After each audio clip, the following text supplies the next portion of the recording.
ओम गंगणपते नमः। आप सभी का आपके अपने चैनल पर बहुत बहुत स्वागत है। आज इस वीडियो में हम मकर संक्रांति से जुड़ी कुछ रोचक बातें जानेंगे।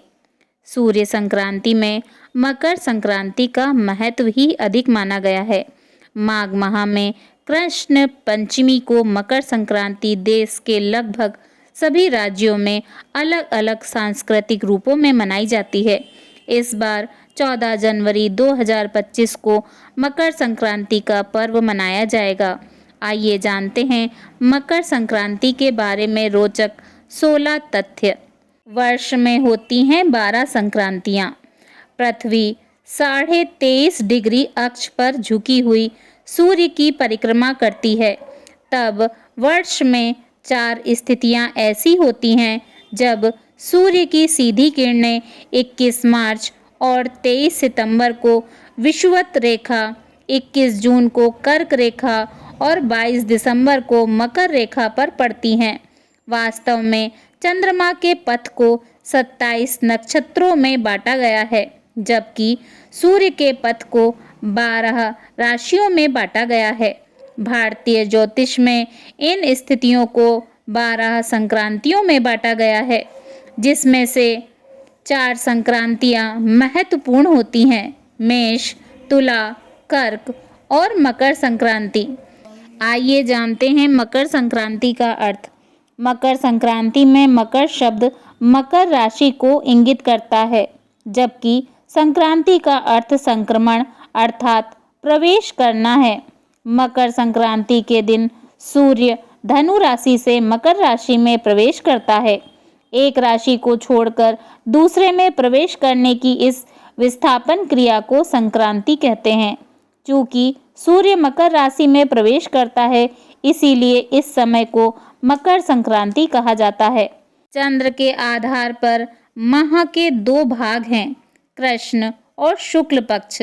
इसी तरह सूर्य के आधार पर वर्ष के 2 भाग हैं, उत्तरायण और दक्षिणायन।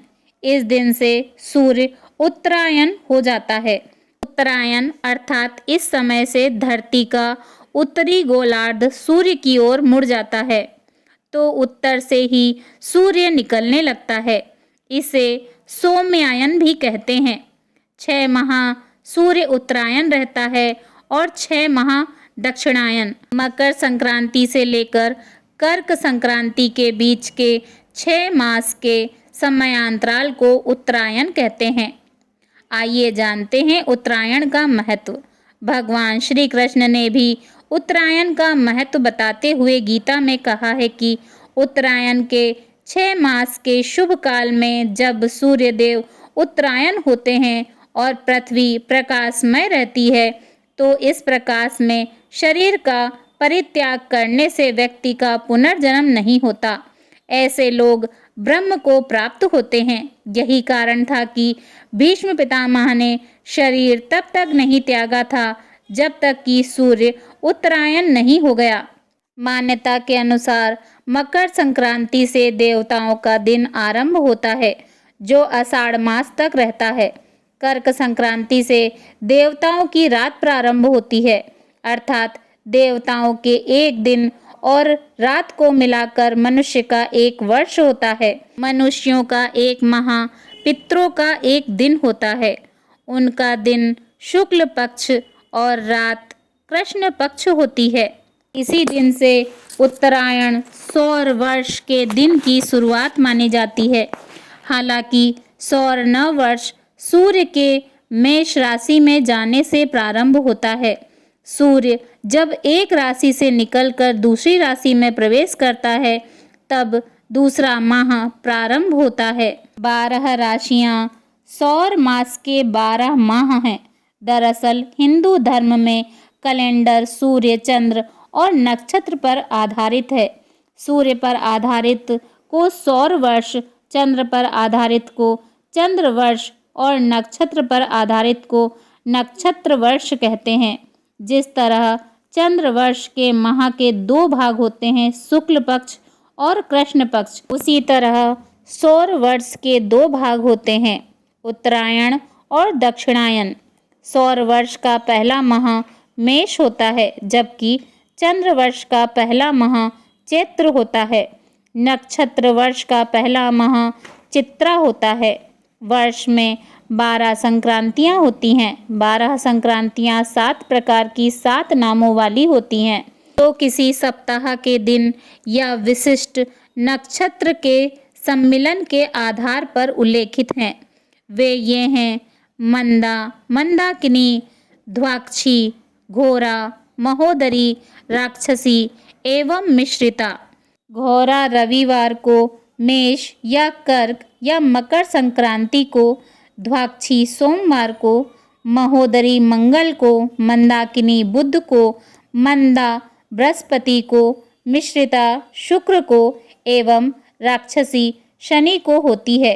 कोई संक्रांति यथा मेष या कर्क आदि क्रम से मंदा, मंदाकिनी, ध्वाक्षी, घोरा, महोदरी, राक्षसी, मिश्रिता कही जाती है यदि वह क्रम से ध्रुव, मृदु, क्षिप्र, उग्र, चर, क्रूर या मिश्रित नक्षत्र से युक्त हो।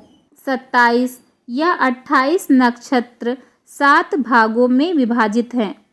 ध्रुव, उत्तरा फाल्गुनी, उत्तराषाढ़, उत्तरा भाद्रपद, रोहिणी, मृदु, अनुराधा, चित्रा, रेवती, मृगशीर्ष, क्षिप्र, हस्त, अश्विनी, पुष्य, अभिजीत, उग्र, पूर्वा फाल्गुनी, पूर्वाषाढ़, पूर्वा भाद्रपदा, भरणी, मघा, चर, पुनर्वसु, श्रवणा, घनिष्ठा, स्वाति, शतभिषक, क्रूर, मूल, ज्येष्ठा, आद्रा, अश्लेषा, मिश्रित, कृतिका, विशाखा।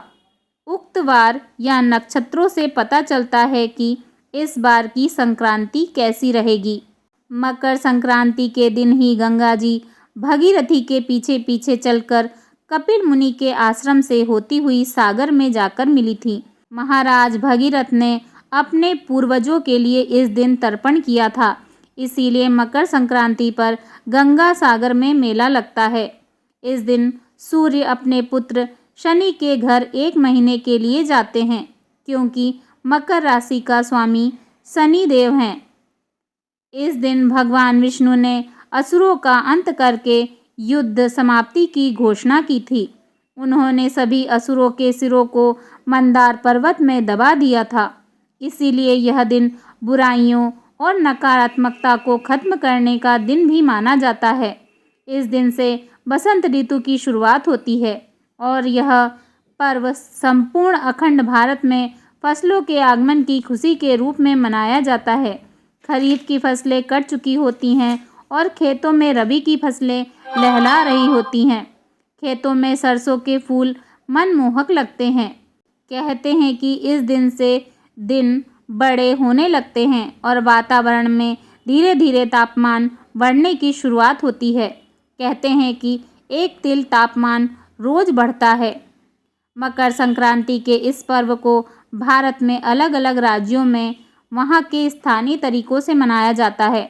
दक्षिण भारत में इस पर्व को पोंगल के रूप में मनाया जाता है। उत्तर भारत में इसे लोहड़ी, खिचड़ी पर्व, पतंग उत्सव आदि कहा जाता है। मध्य भारत में इसे संक्रांति कहा जाता है। पूर्वोत्तर भारत में बिहू नाम से इस पर्व को मनाया जाता है।